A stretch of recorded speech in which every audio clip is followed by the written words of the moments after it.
श्री स्वामी समर्थ अवधूत चिंतन श्री गुरुदेव दत्त। तुम्हा सगळ्यांचं आपल्या चॅनलमध्ये स्वागत करते। तुमचा दिवस आनंदी जाओ, शुभ जाओ आणि स्वामीमय जाओ।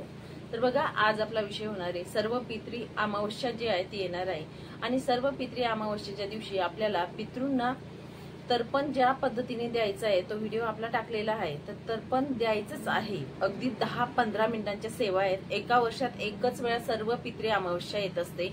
त्या दिवशी आपल्या पितरांना जी काही सेवा घडत असते ती वर्षभरात केव्हाच घडत नाही। वर्षभर आपल्याकडून होते नाही होते, पण हा दिवस टाळू नका। सर्व पितृ अमावस्येच्या दिवशी बघा तर्पण विधी करायचा आहे। त्याच पद्धतीने आपल्याला हवन जो असतो तो आपल्या घरात करायचा आहे। पितृंसाठी आपल्याला हवन करायचा आहे। 1 हवन बोलला जातो, तो छोटासा अगदी। हा हवन जो असतो हा आपण बघा दररोजच्या जीवनात केला। रोज तुम्हाला प्रखर पितृदोष सांगितलेला असेल तर दररोज सुद्धा तुम्ही करू शकता। नाही तुम्हाला जमलं तर अमावस्येच्या दिवशी सुद्धा तुम्ही हा हवन करू शकता। पण नाही जमलं तर बघा सर्व पितृ अमावस्येच्या दिवशी कुणीही हा हवन टाळू नका असं मी आवर्जून सांगेन। आणि हा हवन करत असताना अगदी तुम्हाला सामान घरातलं जे असतं ते लागणार आहे, फक्त तुम्हाला वेळ द्यायचा आहे। जो वेळ असतो तो द्यायचा आहे आणि त्या दिवशी हा हवन आपल्या घरामध्ये करायचा आहे। तर्पण देखील आपल्याला जसं मी त्या व्हिडिओमध्ये देखील सांगितले, तर्पण हा सकाळी 10 ते 2 या दरम्यान द्यायचा आहे तुम्हाला। आणि नैवेद्य जो काही ठेवणार आहोत तो सुद्धा तुम्हाला या कालावधीच्या आत ठेवायचा प्रयत्न करा, जास्त उशीर करू नका। तसंच हवन जो असतो तो मात्र केव्हा करायचा, तर हवन हा आपल्याला सकाळी करायचा आहे। सकाळी आंघोळ वगैरे शुचिर्भूत झालो आपण अमावस्येच्या दिवशी की आपण सर्वप्रथम हवन आपल्याला करायचं आहे। हवन केल्यानंतर हातपाय वगैरे धुवायचे, तोंडात चूळ काढायची पाण्याने आणि नंतर आपण मग देवपूजा करायची। ठीक आहे, तर या पद्धतीने करायचंय। आता हवन करत असताना ज्या काही वस्तू लागणार आहे ते सुद्धा तुम्हाला सांगते। हवन कशा पद्धतीने करायचं अगदी सोपी पद्धत आहे, मी तुम्हाला करून दाखवते आणि त्या पद्धतीने तुम्ही करत चला बघूया मग। आणि आपल्याला सामान काय लागणार आहे ते अगोदर तुम्हाला सांगते। पितृसूक्तचा पाठ आपल्याला करायचंय, हवन त्या दिवशी करायचंय सर्व पितृ अमावस्येला। तर इथे आपल्याला हवन कुंड असेल आपल्याकडे तर तो घ्यायचा आहे। आणि गौरी जी असते गौरी लागणार आहे, तर माझ्याकडे त्या दिवशी मी गौरी वापरेल, पण आता माझ्याकडे नाही म्हणून मी काड्या ठेवलेल्या आहेत। गौरी जी असते ती प्रज्वलित करायची असते। तूप आणि कापूर जे असतात तो वापर करून आपल्याला गौरी प्रज्वलित करायची आहे। आणि त्यानंतर आपल्याला लागणार आहे काळे तीळ लागतील आणि तूप लागणार आहे। समिधा ज्या असतात त्या थोड्या आपल्याला लागतील आणि कापूर देखील आपल्याला प्रज्वलित करण्यासाठी लागत असतो। तर आपल्याला थोडे तीळ घेऊन त्यामध्ये थोडे तूप टाकून घ्यायचे। गाईचं तूप जे असतं ते आपल्याला टाकायचं आहे। हवन करण्यासाठी याचा वापर आपल्याला त्या दिवशी करायचा असतो। तर थोड्या प्रमाणात हे आपण मिक्स करून घ्यायचं आहे। या पद्धतीने मिक्स करून घ्या। बाकी वस्तू काही नाही घेतल्या तरी चालतात, फक्त तीळ आणि तूप जे असतं ते आपल्याला घ्यायचंय। हे आता आपण प्रज्वलित करून घेऊ।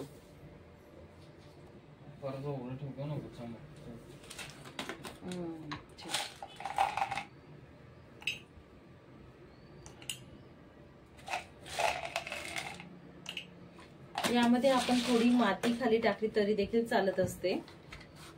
पितरांसाठी जे आपण हवन करत असतो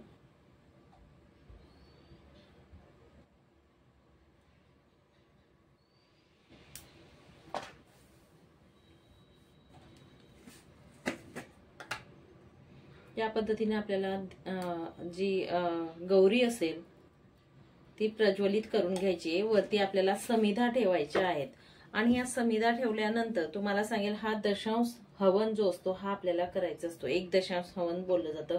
हा अगदी तुम्ही तुमच्या घरात दररोज तुम्हाला वेळ असेल तर नक्की करा, नसेल वेळ तर बघा दर अमावस्येला केला तरीही चालेल। प्रखर मधला प्रखर पितृदोष जो असतो तो नष्ट होत असतो। तसंच तुम्हाला सांगते मनशांती लागत असते, पितरांचा कृपा आशीर्वाद आपल्याला लाभत असतो, गृह शांती लाभते। तसंच कुटुंबामध्ये पितरांचा अखंड जे असतं आपल्याला पितरांचं संरक्षण लाभत असतं, म्हणून हा आपल्याला हवन करायचा असतो।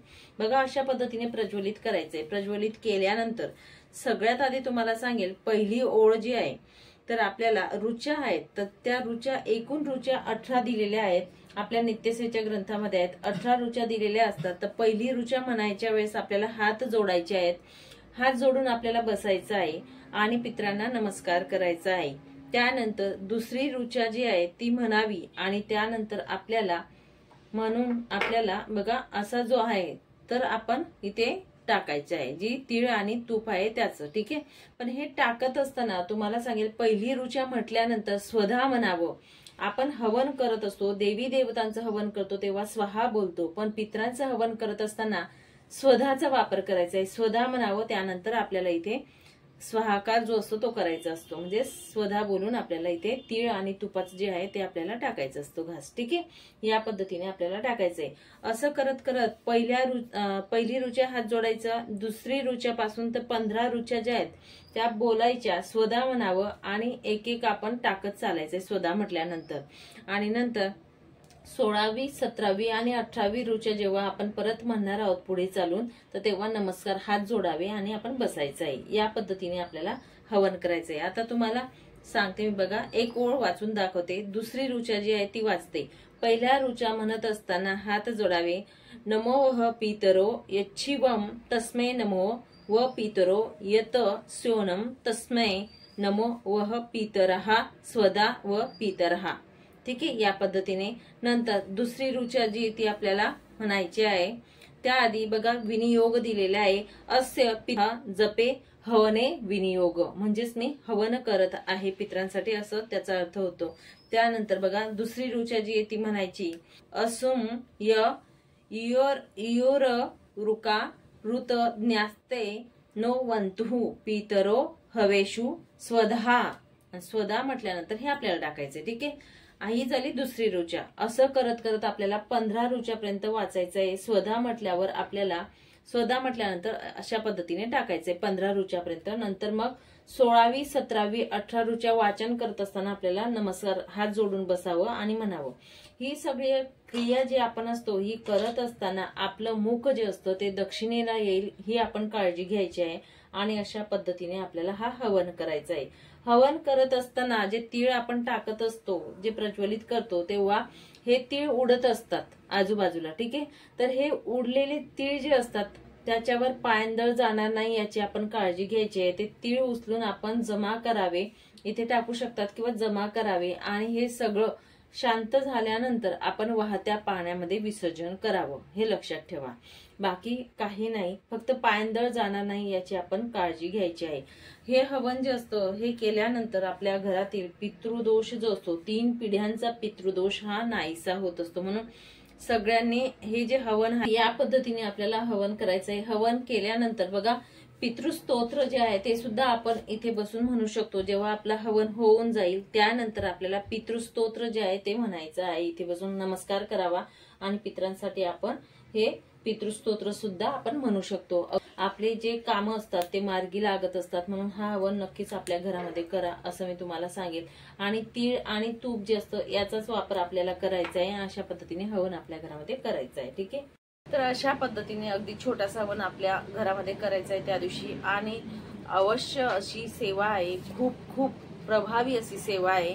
ही सेवा जो कोणी करत असतो त्यांचा प्रखर मधला प्रखर पितृदोष हा कमी होत असतो. म्हणून सगळ्यांनी ही सेवा करा एवढं मी तुम्हाला आवर्जून सांगेल. कुणीही ही सेवा जी असते ती टाळू नका. पितरांचा कृपा आशीर्वाद आपल्यावर असणं खूप महत्वाचं असतं. म्हणून सगळ्यांनी ही सेवा करा.